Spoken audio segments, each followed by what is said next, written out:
और सीधे आपको लखनऊ लिए चलते हैं एक बार फिर से। अखिलेश यादव क्या कह रहे हैं, सुनिए। यह सभागार में मैं उनका बहुत बहुत धन्यवाद और आभार प्रकट करना चाहता हूं। और इसके साथ साथ बड़ी संख्या में जो आज मैं महिला पत्रकारों को देख रहा हूं, मैं उनका भी विशेष धन्यवाद देता हूं कि इस मौके पर आप लोग बड़ी संख्या में आए हैं। हालांकि हमारे और पत्रकार साथी भी हैं, मैं उनका भी बहुत बहुत स्वागत करता हूं।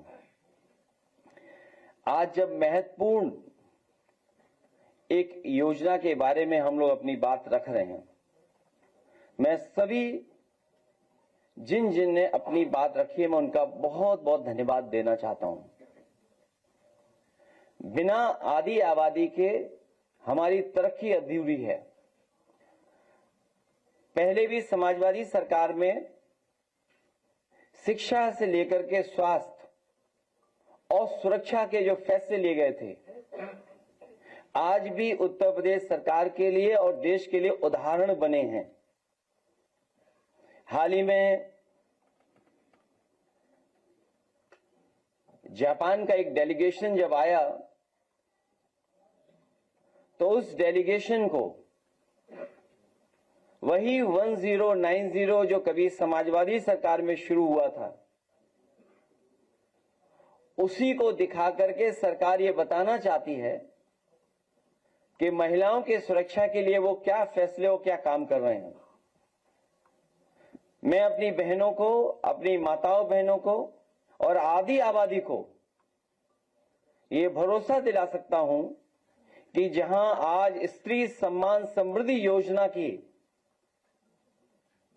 हम लोग मैनिफेस्टो में लाने का भविष्य में काम करेंगे, वहीं उनकी सुरक्षा को लेकर के कोई भी समझौता समाजवादी सरकार में नहीं होगा।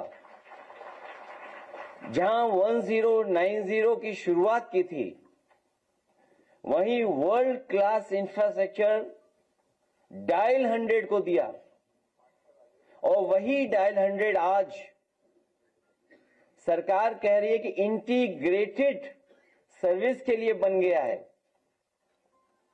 ये वही डायल 100 है जिसमें पुलिस और हर इमरजेंसी सर्विस की मदद के लिए काम शुरू हुआ था। इसलिए मैं आज भरोसा दिलाता हूं कि जहां स्त्री सम्मान समृद्धि योजना लागू की जाएगी, ये आदि आबादी की पूरी आजादी का संकल्प है और उन्हें हर साल 40,000 रुपए देकर के उन्हें आगे बढ़ाने का काम समाजवादी सरकार में होगा। समाजवादी सरकार में समाजवादी पेंशन महिलाओं को शुरू की गई थी, जिसमें 500 रुपए सीधे उनके अकाउंट में भेजा जाता था, और भविष्य में यह तय किया था कि इसको लगातार बढ़ाया जाएगा।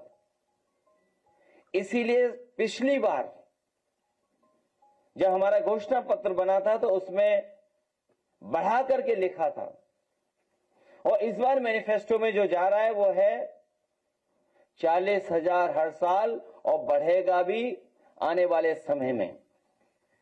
मैं दूसरी बात जो हमारी राष्ट्रीय अध्यक्ष के माध्यम से जो बात आई कि आजकल सब कुछ स्क्रीन से शुरू होता है। पहले भी समाजवादी पार्टी ने लैपटॉप बांट के दिखाया था, जो पढ़ने वाले बच्चे थे, आगे बढ़ने वाले, उनको लैपटॉप दिया था। और आज भी उत्तर प्रदेश में जहां पर समाजवादी सरकार में लैपटॉप मिला होगा, वो आज भी चल रहा होगा। उस समय जब टेक्नोलॉजी की इतनी पेनिट्रेशन नहीं थी, टेक्नोलॉजी के माध्यम से इतना कुछ नहीं चल पा रहा था, उस समय समाजवादी पार्टी ने, समाजवादी सोच ने लैपटॉप देने का काम किया था। भविष्य में इंटरमीडिएट पास करने वाली बेटी को लैपटॉप देकर के उसको आगे बढ़ने का मौका समाजवादी सरकार में दिया जाएगा। उसी का परिणाम है कि जो लोग कुछ नहीं समझते हैं, वो टैबलेट बांटने की बात कर रहे हैं।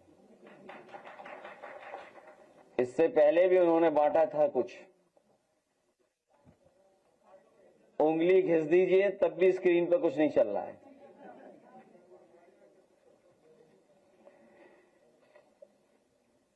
न केवल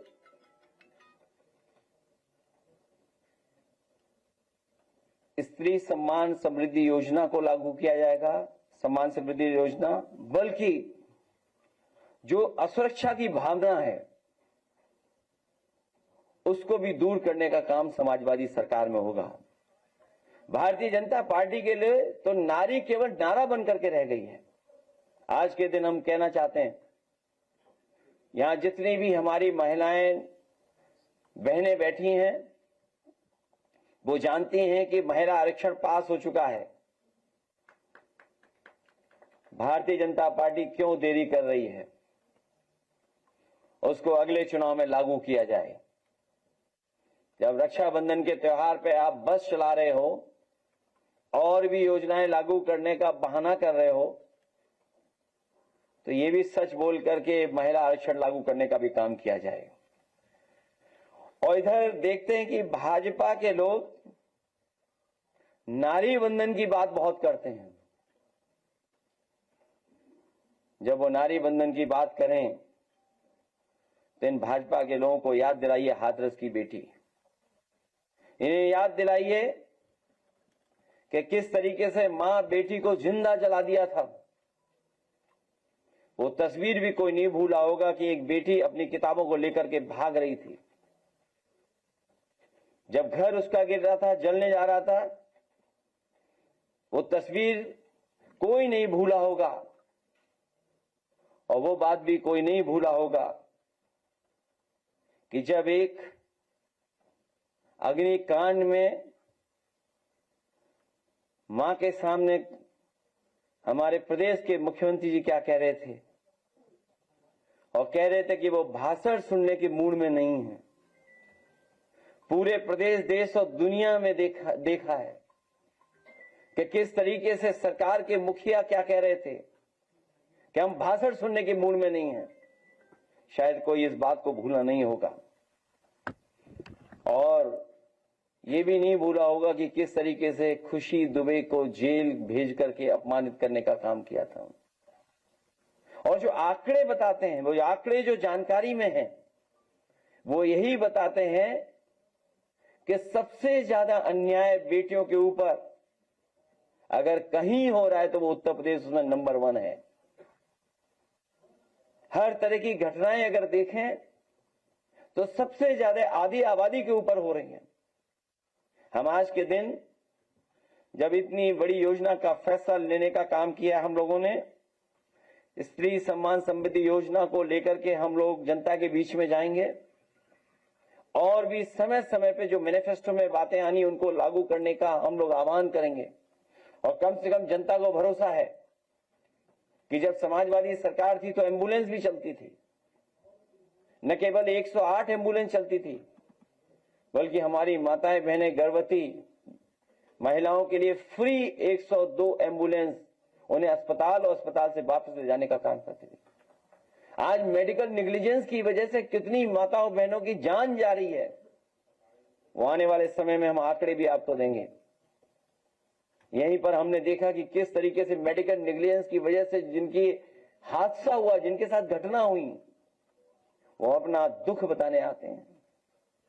इसलिए आने वाले समय में आधी आबादी को पूरी आजादी दिलाने के लिए हम लोग लगातार काम करते रहेंगे। मैं इन्हीं शब्दों के साथ आए हुए सभी लोगों का, मैं मंच पे जो उपस्थित हैं उनका धन्यवाद देता हूं। मेरे सामने जो लोग हैं उनका धन्यवाद देता हूं। विशेषकर महिला पत्रकार आई, उनका धन्यवाद। और हमारे पत्रकार साथियों का भी विशेष आभार कि आज आकर के उन्होंने इस कार्यक्रम की शोभा बढ़ाने का काम किया।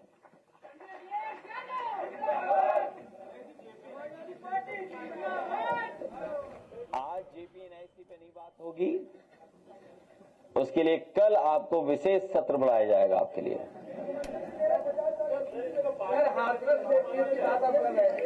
अभी कल सुप्रीम कोर्ट ने और अभी लैपटॉप की बात हुई है, 40,000 हर साल देने की बात हुई है। पहले भी साइकिल दी थी, भविष्य में भी साइकिल मिलेगी। और सबसे बड़ी बात यह है कि बंद किए हुए 26,000 प्राइमरी स्कूल पुनः शुरू किए जाएंगे, क्योंकि सबसे ज्यादा संकट या परेशानी या असुरक्षा की भावना बेटियों के साथ आएंगी कि वो अपने गांव में नहीं पढ़ पाएंगी, दूसरी जगह जाएंगी। आंगनबाड़ी को लेकर के भी जो आंकड़े आ रहे हैं सामने, वो ऐसे आंकड़े हैं कि अगर आप देखोगे तो खुद ही ताज्जुब कर जाओगे कि 10 साल की सरकार और डबल इंजन की सरकार ने आंगनबाड़ियों का क्या हाल कर दिया है। और न्यूट्रिशन मिशन पहले भी चला था, आने वाले समय में भी चलाने का काम समाजवादी सरकार में होगा। महिला की सुरक्षा की बात हो रही है, लेकिन प्राइमरी स्कूलों में जो शौचालय है वो पूरी तरीके से खुला है महिलाओं के लिए, बच्चों के लिए। जब उसकी वीडियो दिखाते हैं तो सरकार हमारे ऊपर FIR करनी, या आप स्कूलों की वीडियो क्यों दिखा रहे हैं, बच्चों की बात क्यों कर रहे हैं? इस सरकार के पास FIR के अलावा कुछ बचा नहीं है।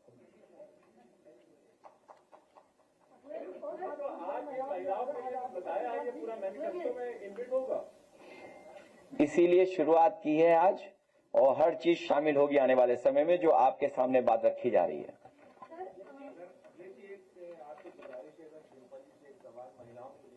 नहीं, आप किसी से भी पूछ सकते हैं सवाल। हाँ भाई, नहीं, बुजुर्ग भी पूछ सकते हैं।